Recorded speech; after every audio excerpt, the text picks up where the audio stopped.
ದೊಡ್ಡಬಳ್ಳಾಪುರದ ಕತ್ತಿಹೊಸಹಳ್ಳಿ ಬಳಿ ಭೀಕರ ಅಪಘಾತ.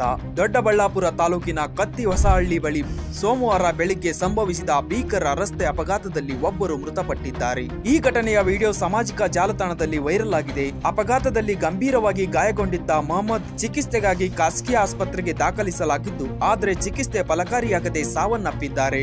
ದೇವನಹಳ್ಳಿ ತಾಲೂಕಿನ ವಿಜಯಪುರ ಮೂಲದ 5 ಮಂದಿ ಗೆಳೆಯರು ಧಾರವಾಡ ಜಿಲ್ಲೆಯ ನವಲಗುಂದದಲ್ಲಿ ಸ್ನೇಹಿತನ ಮದುವೆಗೆ ಹೋಗಿ ಮರಳುವ ವೇಳೆ ಈ ದುರ್ಘಟನೆ ಸಂಭವಿಸಿದೆ. ಕತ್ತಿಹೊಸಹಳ್ಳಿ ಮೇಲ್ಸೇತುವೆ ಬಳಿ ಕಾರು ಅಪಘಾತಕ್ಕೀಡಾಗಿದ್ದು, ಅವೈಜ್ಞಾನಿಕ ರಸ್ತೆ ನಿರ್ಮಾಣದ ಕಾರಣ ಚಾಲಕನ ನಿಯಂತ್ರಣ ತಪ್ಪಿದ್ದು, ಅಪಘಾತದಲ್ಲಿ ಕಿಶೋರ್ ಮತ್ತು ಯತೀಶ್ ಗಂಭೀರವಾಗಿ ಗಾಯಗೊಂಡಿದ್ದಾರೆ. ಚೇತನ್ ಮತ್ತು ವಿಶಾಲ್ ಸಣ್ಣ ಪುಟ್ಟ ಗಾಯದೊಂದಿಗೆ ಪಾರಾಗಿದ್ದಾರೆ. ಈ ಅಪಘಾತ ಸಿಸಿಟಿವಿ ದೃಶ್ಯಗಳು ಈಗ ಸಾಮಾಜಿಕ ಜಾಲತಾಣದಲ್ಲಿ ವೈರಲ್ ಆಗಿದ್ದು, ಕಾರು ನಿಯಂತ್ರಣ ತಪ್ಪಿ ಡಿವೈಡರ್ಗೆ ಡಿಕ್ಕಿ ಹೊಡೆದು ಪಲ್ಟಿ ಹೊಡೆಯುವ ಹೃದಯ ವಿದ್ರಾವಕ ದೃಶ್ಯಗಳು ಕೂಡ ಕಂಡು ಬರುತ್ತಿವೆ. ಈ ಸಂಬಂಧ ದೊಡ್ಡ ಬೆಳವಂಗಲ ಪೊಲೀಸ್ ಠಾಣೆಯಲ್ಲಿ ಪ್ರಕರಣ ದಾಖಲಾಗಿದೆ.